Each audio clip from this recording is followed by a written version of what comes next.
Mga kawatan! Sobrang kurap ng gobyernong ito. Yan talaga mga kababayan ang sinabi nitong si Rowena Guanzon nung tinanong sa mga kababayan kung bakit nagkanahirap pa ang ating bayan. Dahil aanhin mo daw ang mga pagpunta-punta mga kababayan sa ibang bansa para manghikayat ng mga investors na pumasok sa atin na kung ang kalakaran naman ng gobyerno ay kaliwat ka ng nakawan. Korupsyon. Lagay dito, lagay doon. Kotong dito, kotong doon.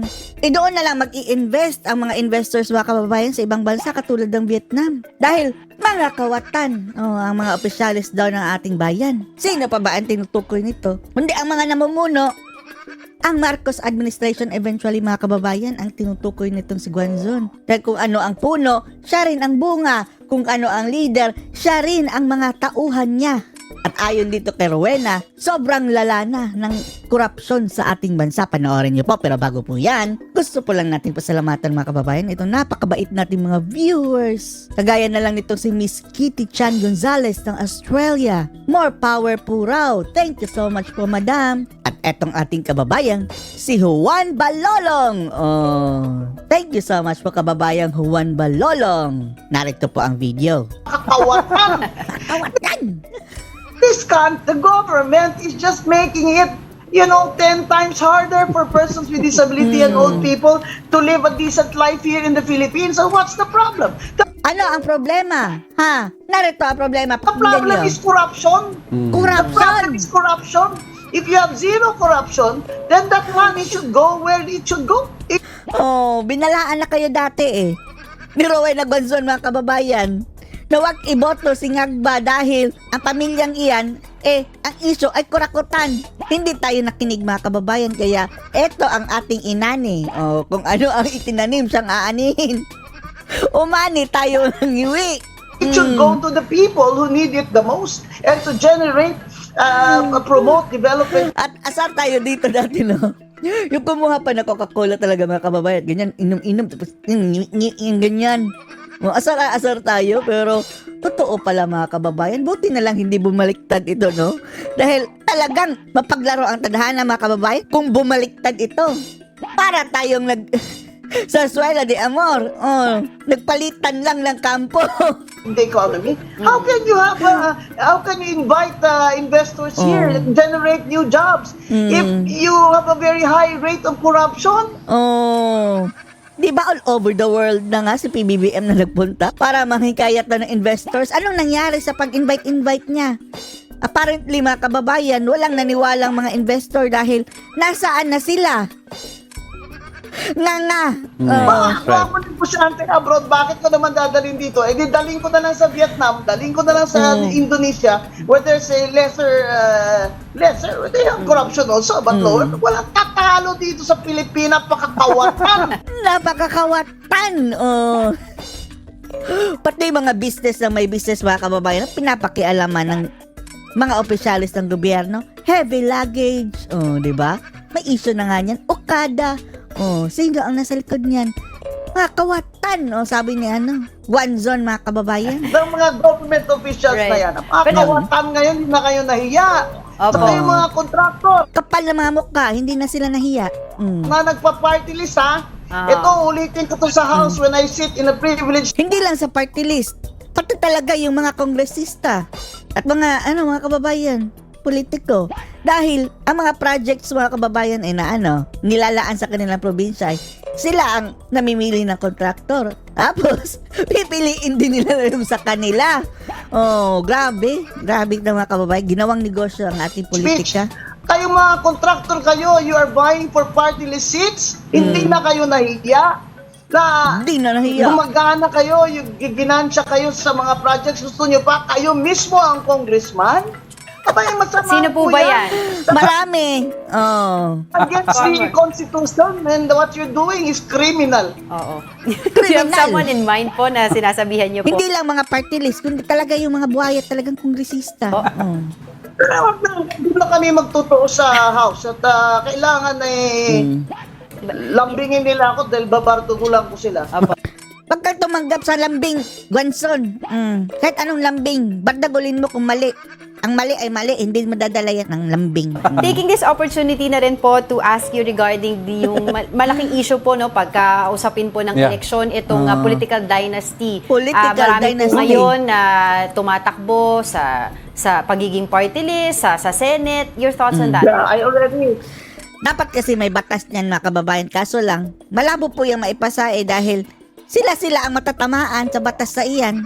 Ayaw nila dahil hindi makakatakbo ang kanilang kapamilya. I already said that in the COMELEC interview that I will file a bill to end Good luck. political dynasties. Lalo Good na luck. po sa party list. Sila na ang congressman, sila pa rin ang party list. Na ba kayo dyan? Wala na kayong makuha ang trabaho? Hindi naman kayo ganyan kabobo Kagaya na lang ng mga Nograles mga kababayan. Pamilya na yan ng noon na yan ng mga kongresista sila tapos nag-party list pa. Oh, Smeo. Hindi na nakontento sa isang posisyon. Gusto pa ng marami. Nag-aaral naman kayo. Kayo na congressman, i-double back-to-back nyo pa vote buying nyo. Para mas mura, buy one, take one. Buy one, take one. Ginagagon yung mga tao Iboto nyo si congressman tapos yung party list niya. Andito ang magkano na ba ngayon? 150? 500?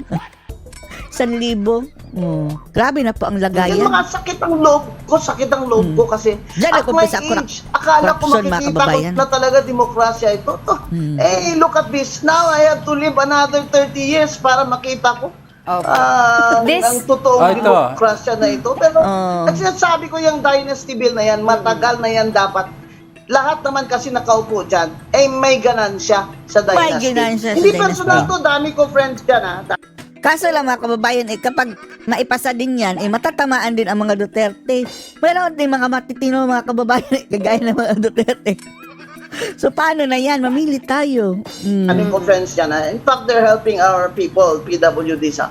Pero tama na. Pag nakapasa tayo ng ganyan, mag-support na kayo. At yung mga anak nyo nang walang trabaho, bigyan nyo yan ng negosyo. Ito, ma'am. Speaking of support po, Ito ma'am, speaking of support at saka Support. sinasabi ng marami, isa pang dynasty to, pag nanalo daw kayo, ano ang gagawin nyo pag may possible impeachment complaint laban kay VP Sara? No. Yung special mention pa mga kababayan si VP Sara, Dynasty. At least yan si VP Sara, ay hindi na presidente si dating Pangulong Digong nung tumakbo siyang vice. At may kortesiya pa mga kababayan. Hindi tumakbo presidente dahil ang kanyang ama ang kasalukuyang presidente noon para wala talagang masabi. May you delikadesa. support it or not? Bakit mo yan i-impeach? Kailangan may betrayal of public trust. Depende sa complaint. Ano ako, tanga? Mga tanga mga kababayan ang gusto ipa-impeach si Sara. Na, wala pang kaso May kaso na ba yan? Wala nga conviction. Puro lang bintang. Hindi na ako uto-uto. Ayaw. Parang lukaret nito si Janjo, no? Pero nakakatuwa mga kababayan. At least, the enemy of our enemy is our friend.